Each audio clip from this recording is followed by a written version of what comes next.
Hello guys, welcome to my channel. तो आज की वीडियो होने वाली है A Song of Ice and Fire में देखे जाने वाले मैजिक के बारे में। So let's get started. No doubt Game of Thrones के वर्ल्ड में मैजिक एग्जिस्ट करता है। सिटाडेल में मैजिक को one of the higher mysteries के नाम से जाना जाता है। थ्रोन्स के वर्ल्ड में काफी अलग अलग टाइप्स ऑफ मैजिक है, जैसे कि एलिमेंटल मैजिक जो एलिमेंट्स को कंट्रोल करने के लिए यूज किया जाता है, जैसे कि मेजेस ऑफ रलोर यूज करते हैं फायर मैजिक, फायर को मैनिपुलेट करने के लिए। एरोमेंसर्स अशाई में एयर को मैनिपुलेट करते हैं, और विजर्ड्स ऑफ रोयनार जो वाटर मैजिक यूज करते हैं वाटर को मैनिपुलेट करने के लिए। स्किन चेंजर्स या बीस्ट लिंक्स वॉर्क कर सकते हैं अपने आप को किसी एनिमल या किसी पर्सन में, जैसे कि शो में हमने ब्रैंड को करते हुए देखा। ये पावर जनरली थी फर्स्ट मैन के पास, और स्टार्क्स फर्स्ट मैन के डायरेक्ट डिसेंडेंट होने के कारण ब्रैंड भी इस पावर को यूज कर पाता है। मेजेस ऑफ रलोर एक रिचुअल परफॉर्म करते हैं जिसका नाम है द लास्ट किस। ये रिचुअल तब परफॉर्म किया जाता है जब लॉर्ड ऑफ लाइट का कोई फॉलोवर मर जाता है। मरने के बाद मेजेस उनकी बॉडी में फ्लेम्स ब्रीथ करते हैं। हमने सेम चीज देखी लॉर्ड बेरिक डोंडेरियन के साथ, जिनको थोरस ऑफ मीर ने लास्ट किस परफॉर्म करके वापस से जिंदा कर दिया।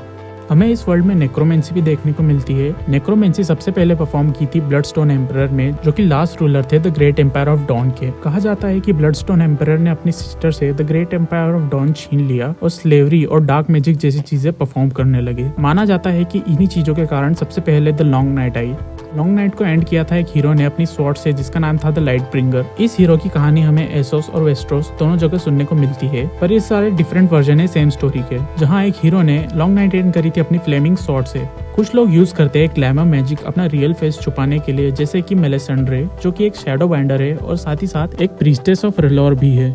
मेजाई एसोस की वो वुमेन्स होती है जो ब्लड मैजिक परफॉर्म करती है, जैसे कि हम देख सकते हैं मीरी माजदूर को ब्लड मैजिक परफॉर्म करते हुए खाल ड्रोगो पर। कहा जाता है कि ब्लड मैजिक सबसे डार्क और सबसे पावरफुल मैजिक है सारे मैजिक्स में। किंग्स का ब्लड पावरफुल होता है और शायद इसीलिए ब्लड मैजिक सबसे डार्क और सबसे पावरफुल माना जाता है। ब्लड मैजिक से किसी को डेथ से वापस तो लाया जा सकता है, पर लोग कहते हैं डेथ इज क्लीनर। और हमने देखा भी था कि जब मीरी माजदूर ने खाल ड्रोगो को रिवाइव किया था तब वो एक वेजिटेटिव स्टेट में थे।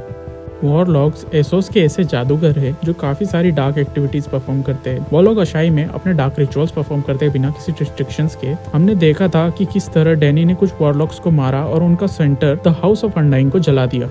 कभी कभी लोगों को ये रियलाइज ही नहीं होता है कि वो मैजिक यूज कर रहे हैं, जैसे कि टारगेरियंस के साथ होता है। हमने देखा कि बहुत सारे टारगेरियंस ड्रीम करते हैं। हमें मालूम है कि एगोन द कॉन्करर ने भी ड्रीम किया था अ Song of Ice and fire के बारे में। एनो टारगेरियन की बेटी डेनिस द ड्रीमर ने डूम के बारे में 12 साल पहले ही विजन्स देख लिए थे। वेसेरिस की बेटी हेलेना भी एक तरह से कर्स्ड है, ग्रीक माइथोलॉजी की कैसेंड्रा की तरह, जहाँ उसे कर्स है कि वो फ्यूचर इवेंट्स तो प्रेडिक्ट कर सकती है पर उसकी कोई सुनेगा नहीं। ब्रैंड भी अपनी वॉकिंग पावर्स को अनजाने में ही यूज कर रहा होता है। वो रेवंस में वॉक करता है पर उसको लगता है कि वो बस ड्रीम कर रहा है। Skin changers, magi, mages, shadow binders, necromancer, warlocks जो एलिमेंट्स को बेंड करते हैं, मरे हुए लोगों को जिंदा कर देते हैं, ब्लड मैजिक परफॉर्म करते हैं, नेक्रोमेंसी परफॉर्म करते हैं और अपनी एज छुपाते हैं ग्लैमर मैजिक के थ्रू। हमने शो में और बुक्स में कई बार अलग अलग कैरेक्टर्स को अलग अलग तरह का मैजिक परफॉर्म करते हुए देखा है। जैसे डैनी फायर के थ्रू वॉक करती है शो में, बट बुक में उसको कुछ बर्न्स आते हैं। बेरिक डोंडेरियन हर बार स्टैब होने के बाद वापस जिंदा हो जाता है। मेलिसेंड्रे जन्म देती है शैडो पीपल्स को।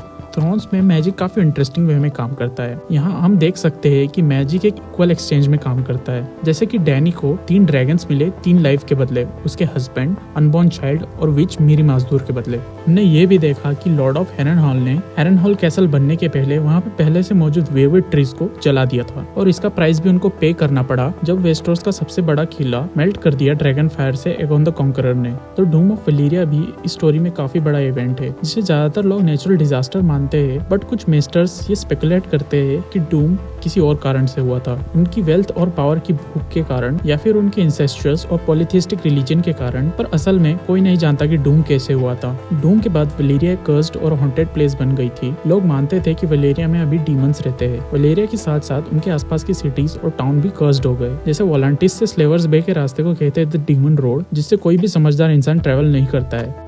एक और बड़ी मिस्ट्री है ड्रैगन्स के बारे में, कैसे ड्रैगन्स और उनके राइडर्स एक दूसरे के साथ बॉन्ड करते हैं। ड्रैगन्स को सबसे पहले डिस्कवर किया था कुछ शेपर्ड्स ने 14 फ्लेम्स के अराउंड, जहां शैडोलैंड से कुछ लोगों ने उन शेपर्ड्स को ड्रैगन्स को कंट्रोल करना सिखाया, और ऐसे ही वैलेरियन किंगडम का जन्म हुआ। हम देख सकते हैं कि कैसे ड्रैगन्स और उनके राइडर के बीच में एक कनेक्शन होता है, जिससे दोनों एक दूसरे के इमोशंस रीड कर सकते हैं और उसके अकॉर्डिंग रिएक्ट कर सकते हैं। ड्रैगन्स लोगों के अंदर वैलेरियन ब्लड सेंस कर सकते हैं, और वो तब तक नया राइडर नहीं चूज करते जब तक उनका पुराना राइडर मर नहीं गया हो।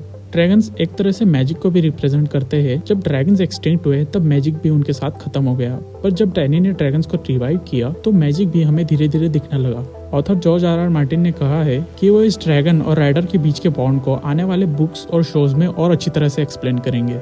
हमें शो और बुक्स में अलग अलग तरह के मैजिकल आर्टिफैक्ट्स भी दिखे हैं, जैसे कि वलीरियन स्टील, जिसे सिर्फ वलीरियन ही फोर्ज करना जानते थे। हमने शो में देखा था कि किस तरह से जॉन ने एक वलीरियन स्टील का स्वॉर्ड यूज करके एक व्हाइट वॉकर को मारा था। बुक्स में यूरोन ग्रेजॉय ये क्लेम करता है कि उसके पास द हॉर्न ऑफ विंटर है और कहा जाता है कि इस हॉर्न को बजाने पे वॉल ब्रेक हो जाएगी। हमने शो में सैम को ड्रैगन ग्लास यूज करते हुए देखा था, जिसके थ्रू उसने एक व्हाइट वॉकर को मारा था। ड्रैगन ग्लास का यूज ड्रैगन कीपर्स भी करते हैं, जिससे वो ड्रैगन ग्लास नाइफ्स बनाते हैं और एक स्पेशल रिचुअल परफॉर्म करते हैं। रिसेंटली हमने शो में देखा था कि किस तरह एक ड्रैगन कीपर ने ड्रैगन फ्लेम में इन्वॉल्व होने के बाद ड्रैगन ग्लास नाइफ का यूज करके खुद को ही मार लिया था। हो सकता है यही स्पेशल रिचुअल हो। बुक्स में एक और मैजिकल आर्टिफैक्ट है या फिर एक मिथ है एक मैजिकल आर्टिफैक्ट के बारे में, जिसे कहते हैं द स्वॉर्ड लाइट ब्रिंगर। हाँ, वही लाइट ब्रिंगर जिसकी हमने पहले बात की थी। कहते हैं कि एक हीरो अज़ोर अहाई ने इसी स्वॉर्ड का यूज करके लॉन्ग नाइट का एंड किया था। कहते हैं कि उन्होंने व्हाइट वॉकर्स के खिलाफ एक आर्मी खड़ी करी और अपनी वाइफ के खून में सनी हुई जलती हुई लाइट ब्रिंगर लेकर उन्होंने लॉन्ग नाइट का एंड किया।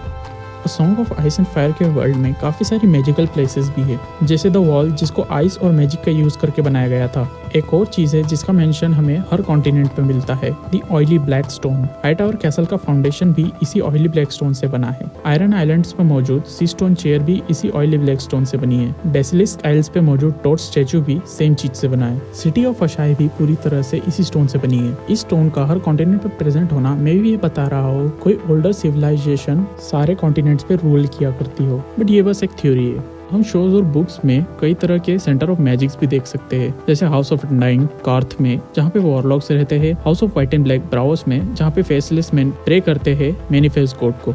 पर ऐसी प्लेस जहाँ पे मैजिक सबसे स्ट्रॉन्गेस्ट और पावरफुल है वो है अशाई बाय द शैडोलैंड्स।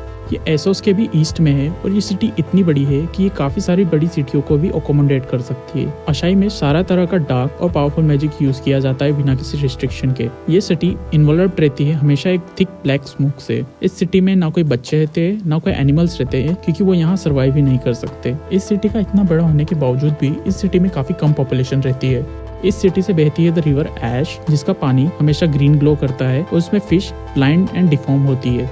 इस नदी के ऊपर जाने पे हमें एक सिटी मिलती है जिसे हम कहते हैं द कॉप सिटी स्टिगाई, जहाँ पे सिर्फ शैडो बाइंडर्स जैसे क्वेत और मेलिसांड्रे ही जा सकते हैं। जिन ड्रैगन्स को हम देखते हैं उनका ओरिजिन भी इसी रीजन से हुआ है। शैडो बाइंडर्स जैसे क्वेत और मेलिसांड्रे ने अपना मैजिक अशाई में ही सीखा है। लोग जैसे कॉलिस वलारियन, यूरोन ग्रेजॉय, मार्विन द मेज, मीरी माजदूर क्लेम करते हैं कि वह इस सिटी में जा चुके हैं।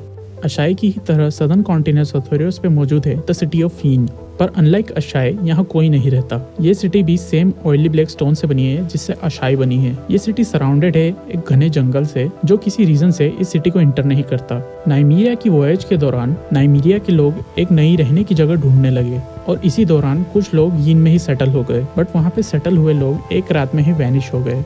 द नॉर्थ ऑफ वेस्ट्रोस या फिर the land of always winter और वलीरियन पेनिनसुला एक तरह से एक दूसरे के अपोजिट है। जहाँ नॉर्थ में कोल्ड, डेथ और वाइट से, वहीं वलीरिया सेंटर ऑफ वार्मथ और ड्रैगन्स है। इस वर्ल्ड में हम जितना ईस्ट जाते हैं उतना ही मैजिक कॉमन हो जाता है और जितना वेस्ट जाते हैं मैजिक उतना ही टैबू हो जाता है। ये सेम है उसी तरह जिस तरह हमारे रियल वर्ल्ड में वेस्ट में मैजिक को एक मिथ माना जाता है और ईस्ट में अभी भी इसे एक सच माना जाता है। तो ये था आज का वीडियो। अगर आपको ये वीडियो पसंद आई हो तो प्लीज़ इस वीडियो को लाइक करें और शेयर करें और प्लीज़ मेरे चैनल को सब्सक्राइब करें, क्योंकि इस तरह की वीडियोस और आती रहेगी।